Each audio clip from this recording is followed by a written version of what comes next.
जी अस्सलाम वालेकुम दोस्तों। जिसने प्ले स्टोर से ऐप डाउनलोड कर लिया है ट्रस्ट वैलेट, तो आप इसी तरह HXC कोइन का टोकन ऐड कर सकते हैं ट्रस्ट वैलेट में। तो ये स्मार्ट कॉन्ट्रैक्ट एड्रेस है, इस तरह आपने कॉपी करना है।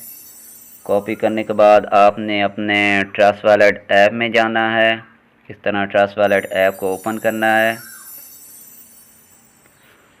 आप जैसे ही ओपन करेंगे अपना ट्रस्ट वैलेट, उसके बाद आपने इस तरह ये जो ऐड टोकन लिखा हुआ है इस पे आपने क्लिक करना है। ऐड टोकन पे इस तरह क्लिक करेंगे। उसके बाद ये प्लस का जो निशान बना हुआ है इस पे आपने क्लिक करना है, और जो स्मार्ट कॉन्ट्रैक्ट एड्रेस आपने उधर से कॉपी किया होगा उसको इस तरह आपने इधर पेस्ट कर देना है। जैसे पेस्ट करेंगे और पेस्ट करने के बाद आपने इस तरह सेव कर देना है। सेव पे क्लिक करना है।